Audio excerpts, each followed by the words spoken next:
Vamos então dar o boa tarde do nosso entrevistado de hoje. Boa tarde, Diego Kopke, seja bem-vindo ao Giro na Cidade. Obrigado pelo convite. Estamos aqui, né? É uma honra estar na sua presença e conversando, né? Dialogando com esse nosso povo camaçariense aí. A honra, Diego, eu digo sempre que é sempre nossa. E a gente sempre teve esse desejo de ter você aqui com a gente. Você viu que quase toda vez que a gente ia agendar uma coisa aqui, dava um diferencial e a gente acabava não se batendo, né? Teve uma vez até que nós estávamos em uma live e deu um problema na internet, caiu no meio do caminho. Foi porque na época a gente não tinha Lexicon. Agora com o Lexicon grandão. Agora, né? A coisa tá bem melhor. Agora, né? Tá bem melhor, graças a Deus. Olha, estão dando informação que o Zap voltou, viu? Podem fofocar. Rapaz, o povo não fica sem WhatsApp, não, viu? Então pode mandar a pergunta também pro Diego Kopke pelo WhatsApp e a gente vai ler. Boa tarde, professor. Tenho 3 dúvidas. O povo já entrou de 2 pés já. Isso é bom. O 2 de julho, com a entrada de Mata e Camaçari, já está oficializado pelo órgão competente? Caso sim, por que 2 tochas e por que não é um só percurso? Parabéns pela vitória. Bom, obrigado pelo parabéns. Graças a Deus, nosso pleito foi reconhecido e os municípios de Camaçari, Dias Dávila, Lauro de Freitas e Mata de São João, a partir de agora, anualmente, terão a passagem do fogo simbólico. E são 2 tochas, ou melhor, 2 fogos simbólicos, justamente por conta da questão geográfica e do tempo. Porque há um tempo que precisa ser cumprido para que esse fogo simbólico chegue no Panteão em Pirajá. Então, por isso que há digamos assim, esses 2 percursos. Pronto, tá aí explicado já e respondido. Já é oficial, né? O pessoal já é oficial. A partir de agora, esses 4 municípios estão inseridos no contexto das comemorações anualmente da consolidação da independência do Brasil em nossa Bahia. Agora, aproveitar e dizer que Mata de São João e Dias Dávila deve muito para você, né? Porque veio de Cabresto, não foi Dias Dávila, mas Mata. Na verdade, havia a possibilidade até de nós lutarmos pela inserção de outros municípios do Recôncavo Norte, como, por exemplo, Iambupe, Catu, Pojuca, porque houve a participação também desses municípios. Mas o recorte do meu trabalho foi específico para esses municípios. Então, se eu ampliasse muito a discussão, talvez inviabilizasse o processo de inserção até mesmo desses 4. Então, o nosso trabalho se pautou justamente na inserção desses 4 municípios, a princípio. Maravilha, viu? Diego Kopke conversando com a gente aqui no Giro da Cidade, dando mais informações, notícias também para você e tirando dúvidas acerca do que está acontecendo na nossa cidade, principalmente na questão do livro dele que foi escrito, que nós vamos falar daqui a pouquinho, mas eu vou dizer que Fernando Rego chegou logo de 2 pés, quebrou minha entrevista toda aqui, ele já foi de trás para frente o negócio. Pergunta que eu ia fazer lá atrás, ele já fez de primeira, mas fazer o quê? Tem que respeitar o internauta, né? Com certeza. A dúvida é dele. Sinal que ele está antenado, né? Antenado, ligado. Olha outra pergunta aí do Bigode, ó. Que é isso, rapaz? DJ Cardim, DJ Cardim. Domingo vai ter sequência o campeonato do 2 de julho. Será que aquela imagem ridícula ao redor do campo vai se repetir? Está o caos, todos assistindo com o nariz tapado, inclusive o juiz. Ele está falando para a secretária Josilene Cardim. Dona Josilene Cardim, deve ser isso. Isso, com certeza. É um recado. Boa tarde, Edilson Alves e toda a equipe do Giro na Cidade. Edilson, faltou dizer que Diego, esse artista multicultural, também é cantor. Mentira, Selma. Eu não sabia dessa, não, Selma. Você deu um furo de reportagem aqui agora. Que história é essa? Você também milita na área? Também, na verdade, há alguns anos atrás, né?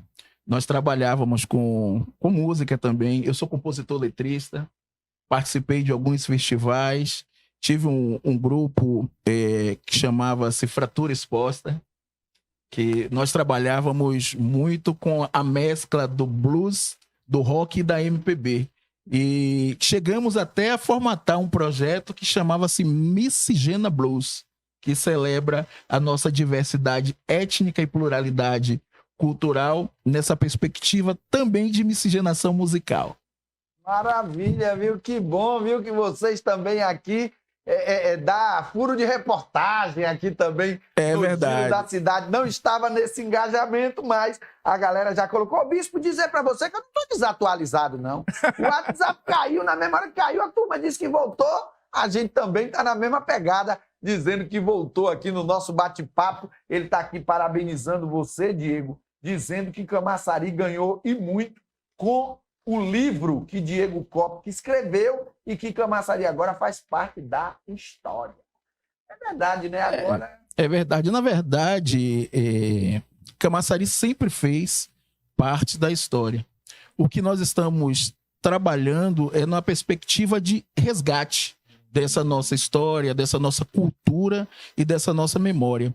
Porque a implantação do polo petroquímico em Camaçari nos trouxe divisas, nos trouxe o progresso, mas infelizmente também nos trouxe perdas. E uma das perdas é justamente relacionada a essa questão histórica e cultural, porque Camaçari passou a figurar como uma cidade. E aí o que ocorre? Se perde muito da nossa história. Camaçari é uma das cidades mais antigas do Brasil. O processo de colonização desse país de dimensão continental começou aqui. E aí o que ocorre? Nós perdemos muito dessa história. Nós, geograficamente, assim como a nossa capital, a cidade do Salvador, fazemos parte do Recôncavo. E a partir da implantação, no meado da década de 70, do termo região metropolitana do Salvador, nós perdemos até mesmo essa identidade enquanto Recôncavo. Mas nós fazemos parte da região norte do Recôncavo da Bahia. Nós somos Recôncavo Norte. E justamente por conta dessa, digamos assim, localização estratégica nossa, dentro desse contexto, é que se houve, além de demonstrarmos, ou melhor, de pautarmos a participação efetiva desses municípios no processo das lutas da independência, foi importante também que se houvesse o reconhecimento de que nós fazemos parte do Recôncavo. A galera tá dando sua vida aqui no WhatsApp, dizendo até... Faltou ele dizer que ele também é poeta. Também. A galera aqui a galera é fora de série dessa internet aqui do meu programa, viu? Isso é bacana, porque mostra que, graças a Deus, não só os amigos, mas as pessoas da cidade acompanham, de uma certa forma, o nosso trabalho e têm um conhecimento da nossa identidade, né? Que bom, isso é muito bom. Isso é gratificante. Vale a pena, né? Não há dinheiro que pague esse reconhecimento. É disso você está de parabéns, como sempre, viu? Pois seus convidados só vêm nos agregar sabedoria, inteligência, curiosidades e agradecimento a você e os seus convidados. Olha aí que maravilha. Obrigado pela parte que me toca. Extensivo aí, é claro, ao professor que é estourado. Eu aprendo sempre com esse cara, Diego Copp. Para mim, quando eu vou entrevistar Diego Copp, eu sempre quero perguntar alguma coisa para mim aprender. Não é nem com os outros, é para mim aprender mesmo, viu? Tem que voltar com esse projeto. Estamos precisando de músicas boas, pois hoje está difícil ouvir músicas. Olha aí. Se você me permite, eu vou recitar Fratura Exposta, que na verdade é a letra de uma música que eu compus quando eu tinha 15 anos de idade, que era a leitura que eu tinha em relação à cidade. Hoje eu tenho 48 e eu acho que em alguns trechos essa letra ainda está bem atual. Oxente, vamos nessa! Ok. O título é Fratura Exposta e é mais ou menos assim. Há uma fratura exposta na natureza, a árvore que chora sua tristeza, uma rica princesa súdita aos interesses de uma corja burguesa. Realeza, polo que causou êxodo de todo o Brasil. Tua orla marítima, obra que Deus esculpiu. grupos de extermínio, rota do narcotráfico, sangue na madrugada, árvore que chora, vila de trabalhadores, canibalismo, desdém e atraso. Há uma fratura exposta na natureza. Rapaz, que beleza, viu? Agora eu tô bestificado, Diego. É o tempo que você fez essa poesia e tá na cabeça ainda, meu irmão. Exercitando, porque eu sabia muita coisa de cor, mas não tempo pra cá. Eu esqueci. cheguei a escrever mais ou menos umas 500 letras de música. E assim, como dizem que todo poeta, todo compositor não é muito normal, teve um dia que me bateu uma loucura e eu queimei tudo. Por isso que bispo é meio doido, rapaz. E aí, o que ocorre? Eu queimei, mas elas ficaram. Ficaram na mente. Ficaram na mente. Com certeza. Olha, o internauta perguntando aqui, a gente responde. A gente pergunta para o entrevistado qual é a formação dele e se tiver mais de uma, qual mais ele se identifica. Olha, eu sou bacharel e licenciado em História pela Universidade Católica do Salvador. Eu cheguei a estudar um semestre, apenas um semestre de canto. Também cheguei a estudar administração e no ensino médio, antes havia aquelas formações de contabilidade e administração, e eu cheguei a fazer até o 2º ano de administração. Depois não me identifiquei mais com administração, fiz magistério e, resultado, passei a minha vida inteira trabalhando, justamente laborando na área administrativa, embora eu tenha essa relação muito forte com a história e com a cultura. Ô, Diego, pouca gente sabe que você tem vários livros escritos, né? As pessoas acham que você surgiu agora, mas você tem livros escritos. Eu tenho 2 livros publicados e estou trabalhando no projeto de mais 3. Inclusive, eu estou desenvolvendo uma pesquisa que é para uma historiadora da Universidade da França, que é a Universidade de Aix-en-Marseille. O tema é justamente uma família portuguesa que transmigrou-se para a Bahia, isso no século XVIII, e era uma família bastante articulada nos negócios coloniais. Então, essa família tinha negócios aqui na América Portuguesa, que é o Brasil, na América Espanhola, na Europa, na Ásia e na África. Então, eu estou debruçado nessa pesquisa e, quando me sobra tempo, eu ainda estou trabalhando em outras 2 frentes de trabalho que, se Deus permitir, lá na frente, vai nos render mais 2 livros, um especificamente trabalhando Camaçari no século XX e o outro trabalhando a região do Recôncavo Norte. Olha, eu vou fazer igual o povo faz daquela época antiga de minha mãe, sabe? Deus benza, viu?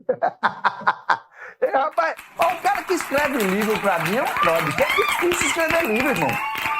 Isso é verdade. Não escrever livro. Olha, você que tá do outro lado, tem gente que diz assim, pra você ser gente, tem que casar, ter um filho, casar, ter filho, plantar uma árvore e escrever um livro. Eu tô ferrado.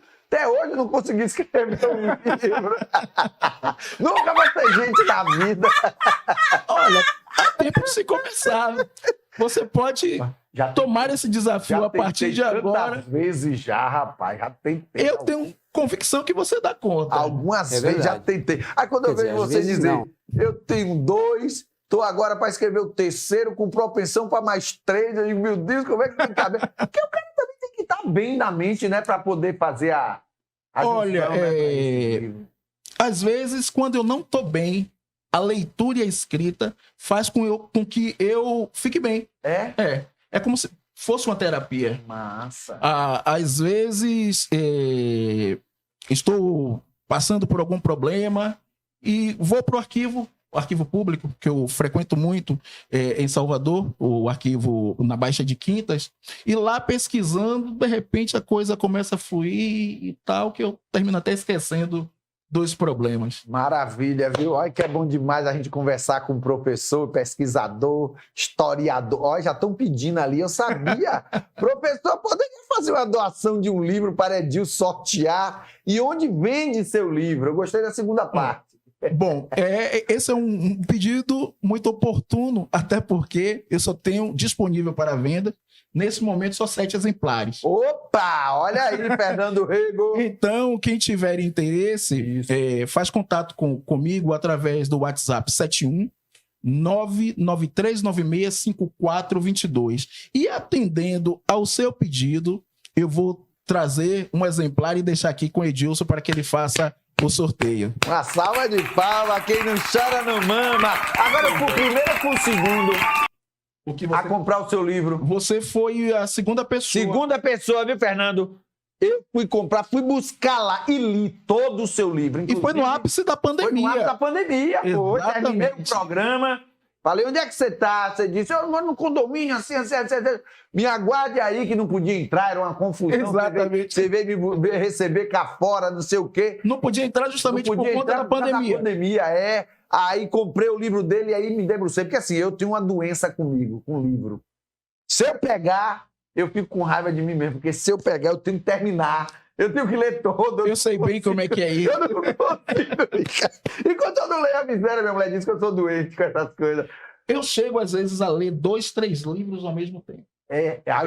Eu não tenho essas caixinhas prontas assim, não. Eu tô lendo, aí paro aquele para descansar, vou ler outro. Ler outro.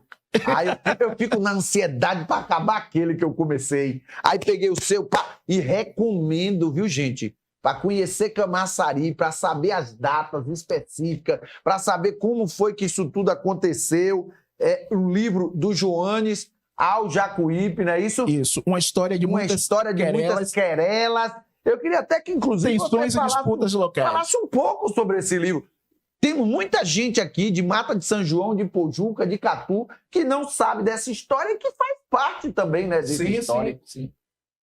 Bem, o livro do Joanes ao Jacuípe, ele nasce com uma perspectiva, ou seja, com uma intenção não apenas de se trabalhar a história de Camaçari.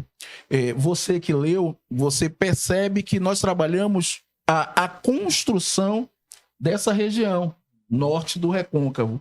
Em um dado momento, nós trabalhamos com a história de Salvador, Camaçari, Dias Dávila, Mata de São João e até mesmo São Sebastião do Passé. E há momentos que a nuance do trabalho, da narrativa, digamos assim, nos leva até para fora do Brasil. Porque há momentos que nós temos que tratar essas querelas lá em Portugal, não é isso? Então, esse trabalho é um trabalho assim, de suma importância para mim, porque, na verdade, foi essa pesquisa que nasce de uma forma muito despretensiosa que me proporcionou me tornar historiador. Porque eu não tinha nenhuma perspectiva de me tornar historiador até quando sofri uma discriminação racial no polo petroquímico e a partir de uma pesquisa despretensiosa com o intuito de escrever algo que desse visibilidade a uma família de origem negra que, por conta do meu sobrenome, eu acreditava que era legitimamente ou puramente africana.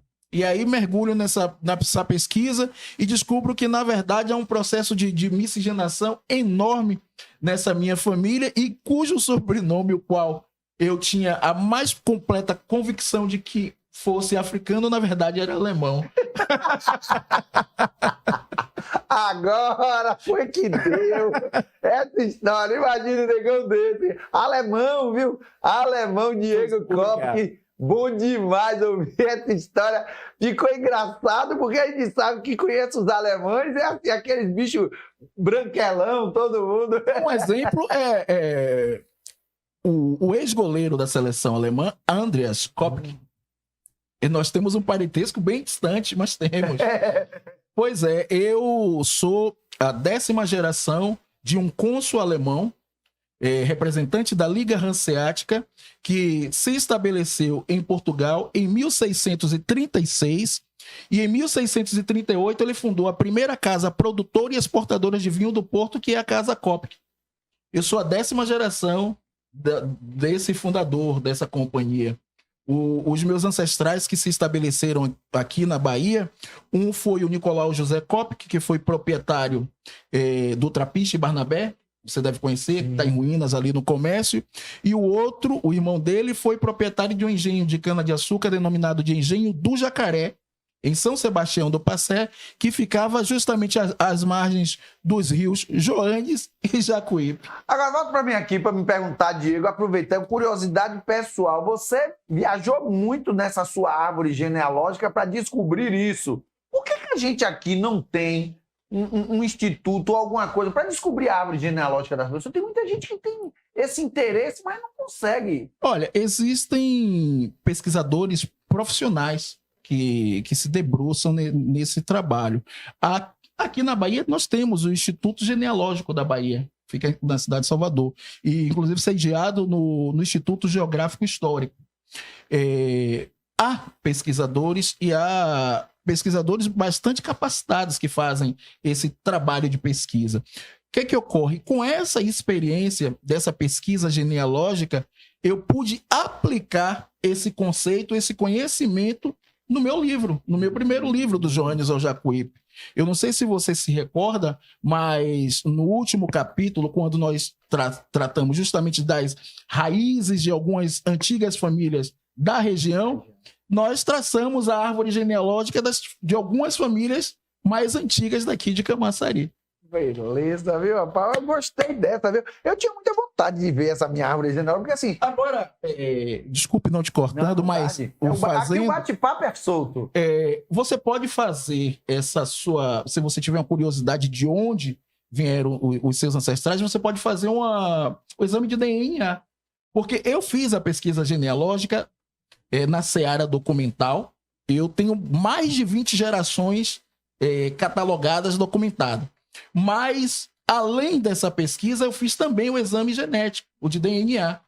E olha que, curiosamente, esse exame genético, ele bateu com a minha pesquisa documental, ou seja, segundo o exame genético, eu tenho 66% de ascendência africana, 30% europeia, 3% indígena, um percentual bem pequeno de judeus. Rapaz, gostei. Então você pode fazer também, gostei. sem fazer merchandising, mas ao mesmo tempo fazendo. Há um laboratório que costuma cobrar preços populares, que é o Genera.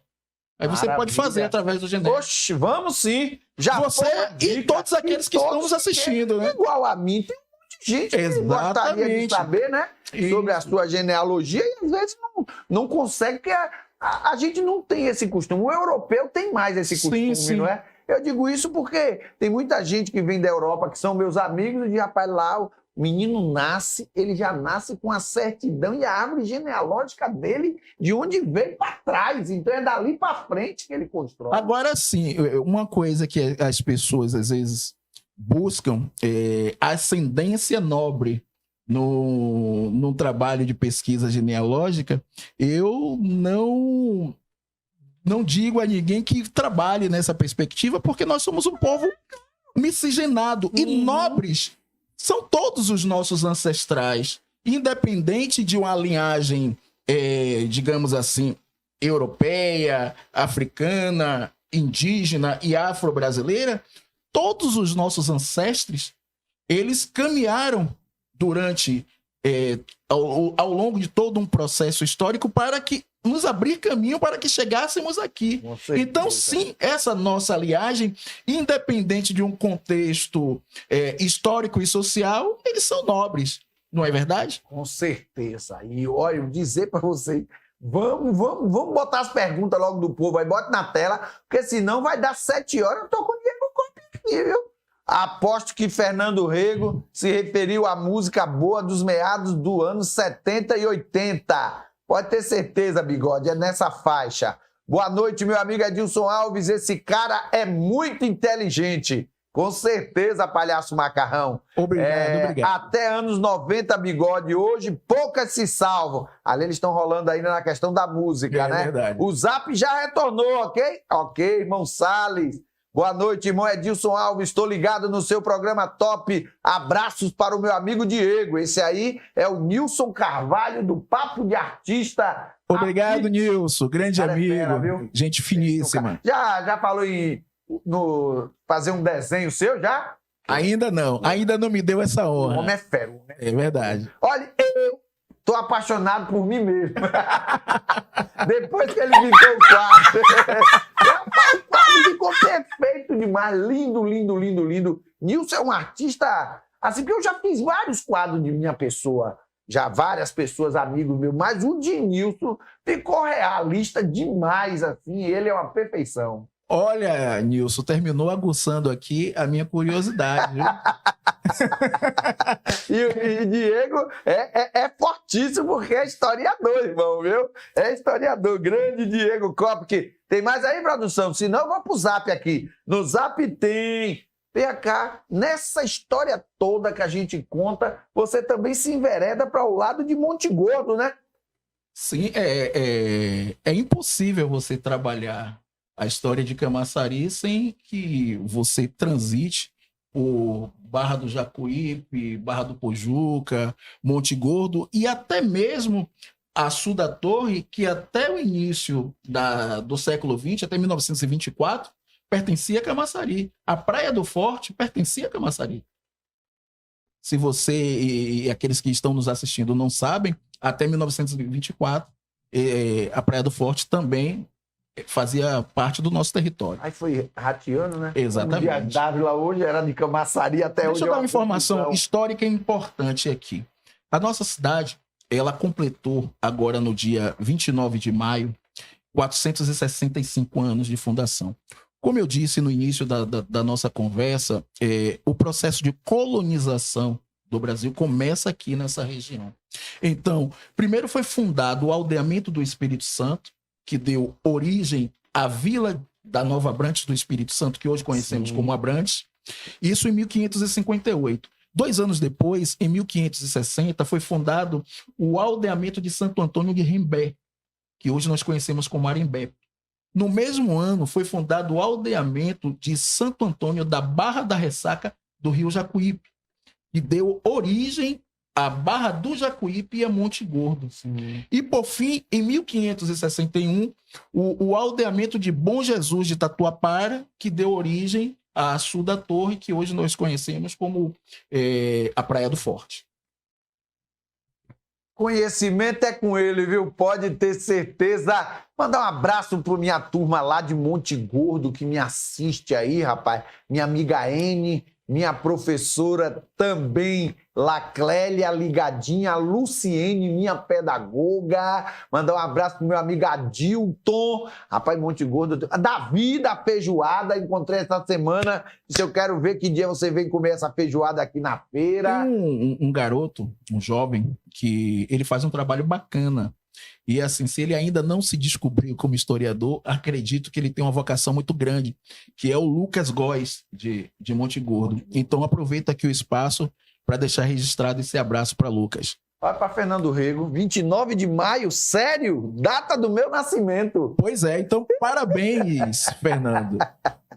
Você teve a dádiva de nascer justamente na data de fundação do nosso município. Foi fundado em 29 de maio de 1558. Olha que fato curioso. Nosso município tem 465 anos de fundação. Esse ano vai ser aniversário, 28 de setembro. Vamos comemorar 465? Não. Era justamente isso que eu ia falar.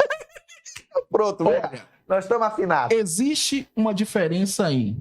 O que é data de fundação e data de emancipação política. Okay. São coisas distintas, porém importantes. Uma coisa não invalida a outra. O nosso município ele foi fundado no dia 29 de maio de 1558 como Aldeamento do Espírito Santo. 200 anos depois, no dia 28 de setembro de 1758, o que foi que houve?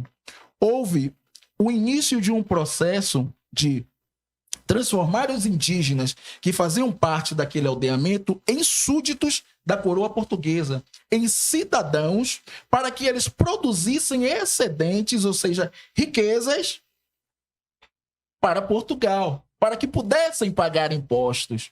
Então, a partir daí, foi fundada a primeira vila indígena no Brasil. Mas essa primeira vila indígena que foi fundada em 1758, ela é remanescente do aldeamento indígena. As pessoas que compunham a vila, que faziam parte daquela vila, eram justamente os indígenas que há 200 anos já ocupavam aquele território. E tanto é que poucas pessoas sabem, e se fala muito em demarcação indígena, né? De território indígena. Sim, território indígena. Mas a primeira demarcação de terras indígenas do Brasil aconteceu em Camaçari. Foi justamente a demarcação do território do aldeamento do Espírito Santo, que se deu no dia 7 de setembro de 1562. Então, quando se fala de demarcação de terras indígenas, a primeira que aconteceu no Brasil foi em Camaçari. Que beleza. Então, para completar, a questão dessa diferença que há entre a emancipação política e a data de fundação. Nós temos em Abrantes uma das igrejas mais antigas do Brasil, que é a Igreja do Divino Espírito Santo. Igreja a qual eu trabalhei no processo de tombamento. Certo? E ela foi tombada no âmbito municipal, reconhecida pelo município como uma das igrejas mais antigas do Brasil, com 465 anos de fundação. Ato esse que a culminância foi na Câmara de Vereadores. Ou seja, o município reconhece que ele tem um prédio que tem 465 anos de fundação e não reconhece que o território que abriga esse prédio tem 465 anos. Ora, que incoerência. Pelo amor de Deus. Como é que nós temos uma igreja que tem 465 anos e o território o qual abriga essa igreja tem 265? Por favor. 200 anos fora, jogado fora. Por favor. É uma incoerência, assim, gritante. As nossas autoridades, com todo respeito, a nossa Câmara de Vereadores, precisa rever isso aí. Precisa rever essa questão. Precisa, digamos assim, ter a hombridade de reconhecer que houve um equívoco e que esse equívoco precisa ser, digamos assim, corrigido. Ora, a Fundação Gregório de Matos, quando tomou notícia, tomou conhecimento do nosso pleito de reparação em relação à nossa participação nas lutas da independência do Brasil na Bahia, tiveram a hombridade, a dignidade, junto com o Instituto Geográfico e Histórico da Bahia, de reconhecer que havia um equívoco e fazer a reparação. Então, cabe agora às nossas autoridades municipais, e aí o Executivo e o Legislativo, em corrigir essa incoerência, porque é algo absurdo. Como é que você tem uma igreja que tem 465 anos de fundação e o território qual abriga essa igreja tem 265? Como se diz aí fora no jargão popular, me bata um abacate. É verdade, com certeza. E o povo quer saber de sua vida, viu, Diego? Estou aqui. Você é filho de onde, Diego? Eu sou natural de Salvador e resido em Camaçari desde os 8 anos de idade. Então fala um pouquinho pra gente. Eu estou com 48, sim, ou seja, 40 anos. 40 então. anos em Camaçari. E essa infância sua foi vivida onde aqui em Camaçari? Que lugar? Fala um pouquinho aí de sua infância, que eu nunca vi você comentar sobre. Pois é. Eu cresci na Glebacê. Glebacê. Na Rua 5. Pronto. Ali próximo ao cemitério. Sim. Meus pais continuam morando no mesmo lugar onde eu cresci. Na Rua 5, Bloco 15. Que hoje não é mais chamada de Rua 5, mas sim Rua Garatinga. Pronto, tá aí. Você que disse que queria saber um pouquinho sobre a vida de Diego Cop, que tá aqui, né? Servi aeronáutica também. Tive... Desde criança, eu tenho digamos assim, esse dom, essa vertente de escrever poesia e letra de música. E aconteceu um fato curioso quando eu estava servindo aeronáutica. Eu ainda era recruta. E aí, fiz amizade com outro recruta que sabia tocar violão. Então, quando nós estávamos no quartel, só queríamos saber, nos momentos vagos, de tocar violão e compor. E em um dado momento, eu estava compondo uma música que justamente ia de encontro aos militares e ao militarismo. E isso no pátio do batalhão. E aí, um cabo Adilson, ouviu essa música e disse: soldado, gostei da música, toca aí novamente. E aí a gente se empolgou. tocou e cantou para ele umas 5 vezes. Quando ele teve certeza do que a letra dizia, vocês dois vão ficar o final de semana detido. Esses 2 militares estão fazendo música contra os militares? Tem noção do que vocês estão fazendo, não? Os versos eram mais ou menos assim. Os versos eram mais ou menos assim. Minhas armas são as palavras, cuspidas como rajadas de metralhadora. Mesmo que eu morra, para cantar não necessito de coordenação motora. Eu sou um civil fardado, não me curvo aos pensamentos sórdidos dos poderosos desta grande nação, marchando no mesmo passo, na mesma cadência, um passo do laço. É amor ao Brasil, com certeza, sem delicadeza ou tática de boa dicção. Um passado de mentiras e epopeias e meu povo negro na sofreguidão. Ou seja, eu fiquei um final de semana detido na base aérea por conta desses versos. Uma agressão justamente aos grandes, os caras que mandavam. Agora, tem noção, né? Tem noção, é verdade. Ô, Márcia, tem um vídeo aí, coloca esse vídeo aí para Diego Cop comentar um pouquinho para a gente sobre esse vídeo, que vale a pena você também ver essas imagens para a gente.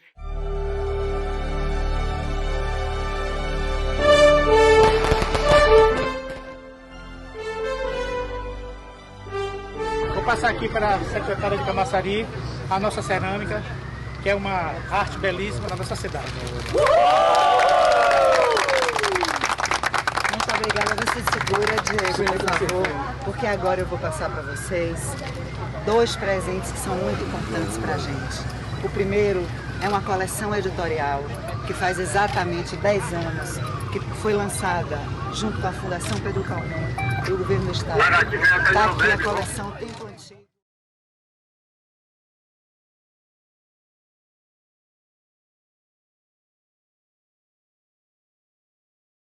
De uma luta que a gente vem encampando há alguns anos, há mais ou menos 7 anos, que a gente vem trabalhando nessa perspectiva dessa reparação histórica. E quero aproveitar aqui esse momento para agradecer. Agradecer a você, e a imprensa como um todo, a João Leite Filho, ao jornalista João Leite Filho, que foi, digamos assim, um precursor nesse processo, nessa luta de reparação, o Júlio do Compartilha Bahia, a Gize do Camaçari Notícias, ao menino do Destaque 1, Lenielso, a Jane Silva, enfim. Se eu esqueci algum nome aqui, a imprensa em geral, a imprensa em geral de Camaçari, porque vocês compraram a briga, e isso foi muito importante. Porque uma coisa é você lutar, é você militar por uma causa, por mais nobre que seja, sozinho. Outra é quando você, de uma forma despretensiosa, porque o que eu tinha para oferecer a vocês da imprensa, a não ser as narrativas históricas, as informações? Absolutamente nada. Eu não paguei para nenhum de vocês publicar, divulgar absolutamente nada do que eu fiz, nada do que eu produzia, e todos vocês abraçaram a causa. Então, nada mais justo do que aproveitar esse momento, aproveitar esse espaço para agradecer. Porque a imprensa percebeu que você tinha um valor histórico muito forte, né? Você deu um pertencer a mais. E aí, quem é de Camaçari tinha que sentir isso plenamente. É verdade. Com você. E assim, vendo essas imagens, é emocionante. Não sei se você percebe. Eu tô arrepiado aqui, irmão. Percebe. Olha que coisa linda aquelas crianças. E outra, como eles vão viver? Vai ser um momento diferente de agora em diante. Sem dúvida, sem dúvida. E olha, esse foi o primeiro. E eu acompanhei desde Mata de São João. E você vê o sentimento de pertencimento brotando nas pessoas, porque, como eu falei no início, nós perdemos muito da nossa identidade, da nossa cultura, da nossa história, e é efetivamente um momento de reparação. E há muito mais para se fazer, há muito mais por vir nessa perspectiva de reparação, se as nossas autoridades assim entenderem e nos darem as mãos para que juntos possamos construir e fortalecer esse sentimento de pertencimento. Volta pra gente aqui e dizer, Diego, que esse 2 de julho, agora que Camaçari faz parte dele, independe de quem esteja no poder, né? Sim, É independe. É nosso. Camaçari. É uma conquista nossa. E não apenas de Camaçari, dos 3 municípios irmãos também. Dias Dávila, Mata de São João. E Lauro de Freitas. Lauro de... foi que saiu daqui pra Lauro. Isso, Você exato. aguentou dar aquela carreira com o Edinaldo, não? Olha, eu participei em Mata, em Dias Dávila e aqui em Camaçari. Confesso que aqui eu boiei, por aqui mesmo eu fiquei. Mas o Edinaldo botou pra ferver, velho. Que tinha de gente correndo atrás Mas o dizendo... Rinaldo é um atleta, né? Tá preparado. Preparado, o miserável pegava ali, coitado de Nilton. Nilton disse, ô chefe, vamos mais devagar aí, chefe, vamos mais devagar. Programa top, viu? Informações preciosas da história da nossa cidade. Obrigado, Daniel. Obrigado, Daniel. Um abraço. Beleza, é massa isso, viu? Parabéns por compartilhar o conhecimento histórico sobre o Camaçari. Eu vejo que a gente precisa vivenciar mais isso, né, Diego? Sim, sim. A escola precisa também vivenciar mais Sem dúvida. Edilson, nós tínhamos uma programação que essa programação não foi possível esse ano ser, digamos assim, atendida como nós planejamos, e nós planejamos dentro de uma perspectiva de valorização da nossa história. No ápice, ou seja, no ponto alto das lutas da independência do Brasil na Bahia, Dom Pedro de Alcântara, o príncipe regente, ele foi aclamado como imperador constitucional do Brasil em Vila de Abrantes. Você sabia disso? Não, é nova aí. Pois é. E no ato dessa aclamação, que se deu no dia 20 de fevereiro de 1823, as autoridades, da época, celebraram, junto com o pároco José Pereira da Fonseca, um Tedeu na Igreja do Divino Espírito Santo de Abrantes. E o nosso intuito é fazer a celebração nessa perspectiva, que haja a passagem do fogo simbólico na sede do município em Camaçari, mas que haja também, antes, essa celebração lá na Igreja do Espírito Santo em Abrantes, e que possamos trazer o caboclo e a cabocla para a Vila de Abrantes. Que também é importantíssimo para a história, né? Exatamente. E assim, isso é algo que já está no contexto, desde o início dessa luta por reparação, do nosso pleito. Mas como o nosso pleito foi, digamos assim, reconhecido, digamos que quase que no apagar das luzes para as comemorações do bicentenário, não foi possível se atender dessa forma. Mas eu espero que as nossas autoridades entendam a grandeza dessa celebração e que possamos fazê-la de uma forma completa, digna, como o nosso povo merece. Próximo ano, então, tem essa possibilidade, né? Sim, sim. E Fica aí tá... o desafio. E também, Diego, além da possibilidade, eu acho que fica agora um legado para todos os anos e aumentando ainda mais esse... Sem dúvida. Tem um bloco... É verdade. Tem um bloco de carnaval que sai na Barra, que o nome desse bloco é Para o Ano Sai Melhor. Então, eu acho que nós temos que tomar esse título para a gente de Para o Ano Sai Melhor, e a cada ano ir melhorando. Exatamente. Melhorando. Um processo de melhoria contínua. Assim como você falou que falta a questão da inclusão dos caboclos, também aqui também dá para a gente incrementar ainda mais, né? Sim, sem dúvida. Tem que ser uma grande celebração à altura desse nosso povo. Nós não podemos esquecer que Camaçari é um território indígena, predominantemente hoje com o fenótipo afro-brasileiro, mas que as nossas raízes, elas são indígenas, ou seja, nós somos um povo, digamos assim, predominantemente afro-indígena. Então nós precisamos valorizar as nossas raízes, a nossa história, a nossa cultura e principalmente os nossos ancestrais que derramaram seu precioso sangue para consolidar a independência do Brasil na Bahia. Olha, eu vou fazer igual o outro, né? Chega, me arrepia. Você ouviu as histórias com o Diego Copp, é de deixar você emocionado. Alguém me perguntou assim, quando estava no 2 de julho, que eu cobria a festa, você me viu lá. Ele disse, qual é a importância disso? Eu falei, tá vendo como são as coisas? Quer dizer, o 2 de julho veio para Camaçari, era algo assim extraordinário, porque Camaçari foi falada assim na Bahia inteira no 2 de julho, a nível nacional, Sim. uma mídia espontânea, gratuita. A gente que trabalha na comunicação sabe o quanto foi importante para Camaçari nesse momento. E quem é de Camaçari muitas vezes não deu aquela importância devida. Aí é onde vem. Para o ano vai ser melhor. Para dar essa importância. Mas eu tenho um amigo que ele costuma dizer que ninguém ama o desconhecido. O que ocorre é que, na maioria das vezes, a população está à margem do processo de construção. E ela não pode mais ficar à margem desse processo. Eu não sei se você se recorda, o meu segundo livro, A Presença do Recôncavo Norte da Bahia na Consolidação da Independência do Brasil. Nós vamos falar agora sobre ele, mas você já adiantou. Ele foi lançado em praça pública, na Praça Desembargador Montenegro, no dia de sábado, dia de feira, justamente porque foi um lançamento para o povo. O seu foi. Pois é. E de agora em diante, todo o trabalho que eu produzi será feito assim. Porque o meu trabalho não é para a academia, não é para os acadêmicos. O meu trabalho é para o meu povo, é para a minha região. É preciso que a gente resgate essa nossa história, que resgate essa nossa cultura, essa nossa memória, porque faz com que haja uma valorização do ser humano enquanto cidadão. Você eleva a autoestima da pessoa.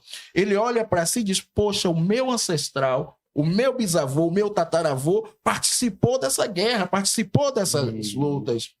Então, é algo que fortalece o sentimento de pertencimento. Rapaz, olha, eu vou ali em Parafuso, eu gosto de conversar com os mais antigos, eles começam a contar as histórias de quando vinha para cá, sabe, que não tinha carro, que eles iam andando, que tinha que atravessar a linha do trem. E olha, que chovia. E essas pessoas, elas são sedentas de colocar para fora as suas histórias, de expor as suas narrativas.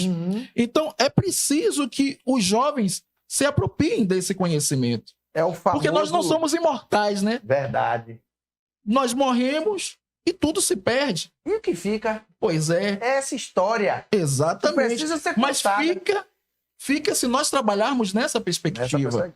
Se não trabalharmos, não vai ficar. Você, como professor também, historiador, pesquisador, como é que agora a gente poderia introduzir isso na escola? Qual seria a forma que poderia Olha, ser? nós já temos, desde 2019, uma lei que ela é a Lei 1600/2019, que é de autoria da então vereadora, que hoje é secretária, Fafá de Senhorinho.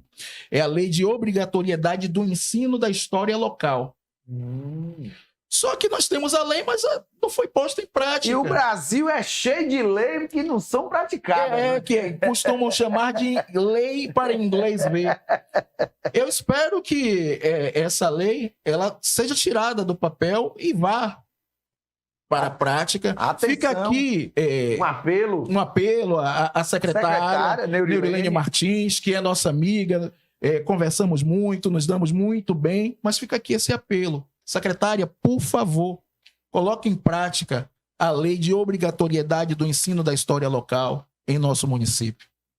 Olha, Bispo falou uma coisa aqui interessante aqui, viu, Bispo? Bispo é outra autarquia que eu gosto muito. Não é à toa que ele é bispo da cultura. Da cultura. Olha o que ele disse aqui. Edilson, mandou no WhatsApp.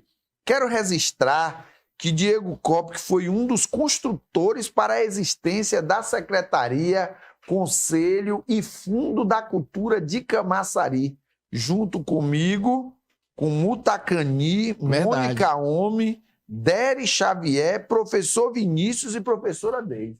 Verdade. Nós militamos muito nesse sentido, nessa perspectiva, e se hoje nós temos Secretaria de Cultura em Camaçari, como efetivamente Secretaria e Conselho de Cultura, graças primeiro a Deus e depois a nossa luta. É, muita gente a nossa boa. militância. Muita gente boa nessa militância. Diego, eu quero só agradecer, viu, velho? Tô aqui emocionado entrevistando esse cara. Para mim, hoje, é referência nessa cidade. Eu acho que o município precisa reconhecer você ainda mais. Tá faltando, eu sinto isso. Eu sei que você tem uma boa relação com todo mundo, mas eu acho que o município precisa chegar um degrau a mais para reconhecer você como verdadeiramente pesquisador e professor de história, que fez algo que, para mim, ficou na história já. Viu? Eu não sou de Camaçari, não. Eu tenho só 22 anos aqui. Você já é patrimônio de Camaçari. Mas, assim, de todos esses anos que eu vivo em Camaçari, o momento mais especial para mim foi essa descoberta sua. Estou dizendo aqui de público para você e obrigado. Me sinto assim, honrado. E eu quero aproveitar justamente essas suas palavras para dizer o seguinte: eu faço política cultural, política dentro de uma perspectiva de resgate, de reparação. Eu não faço política partidária. Todo mundo tem, digamos assim, as suas escolhas, as suas tendências, as suas inclinações, e obviamente que eu tenho as minhas.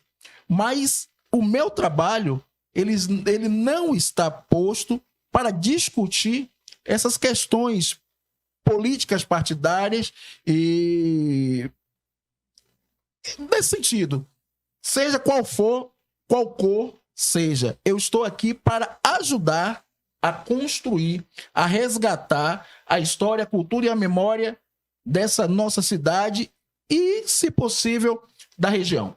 Maravilha. Eu vou me despedir com muita dor no coração do Diego Kopke, deixando aqui, quem sabe, um espaço para Diego. E já está aceito, já. Porque assim, eu acho que a gente ganha muito. Você hoje é um cara da mídia.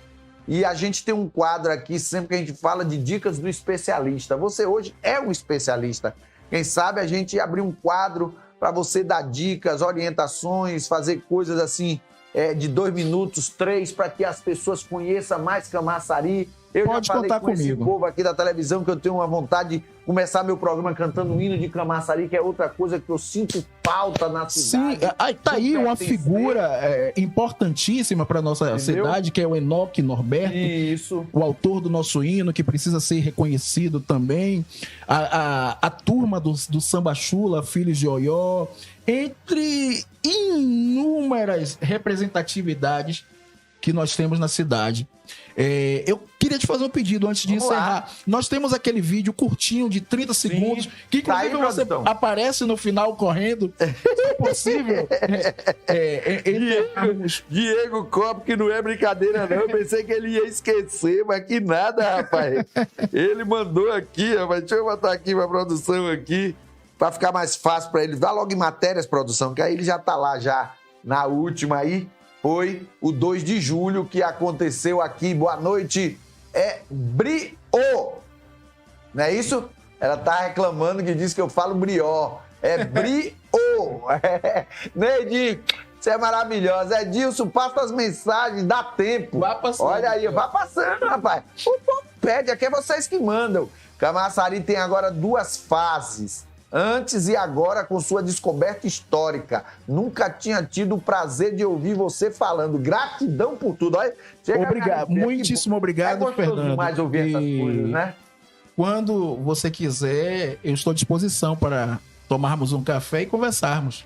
Eu fico tão feliz, rapaz, que isso também faz parte do Giro na Cidade, nessa programação. Tem mais recado pra gente encerrar com o vídeo, viu? É pra encerrar com o vídeo. Então, Camaçari, essa aí já falei já de Fernando Rego.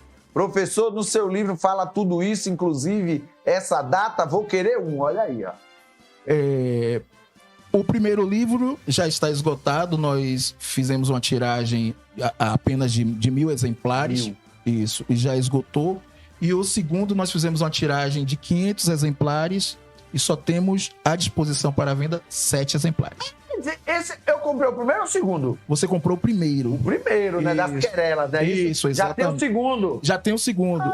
Que o segundo foi justamente uma espécie de livro-documento que reivindicou essa reparação histórica em relação ao 2 de julho. Oxe, então esse é que tem as datas mesmo? É esse aí? Porque... Dentro de uma perspectiva assim, mais completa, o primeiro. O segundo, ele é muito específico na questão do 2 de julho. Não entendo, moro aqui há 45 anos e só vi falar de você há poucos anos. Por que não deram notoriedade a você com essa competência toda? Obrigado, Fernando. Rapaz, bom demais, viu? Meus internautas aqui, bota pra lenhar, viu? Como dizem os mais velhos, acontece nas melhores famílias.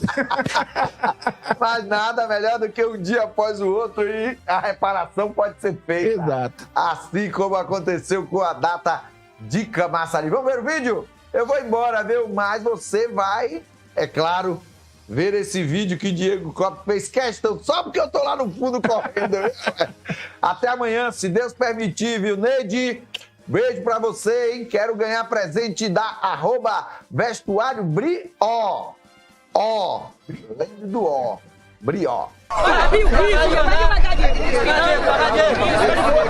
Nossa, Diego! História de Camaçari!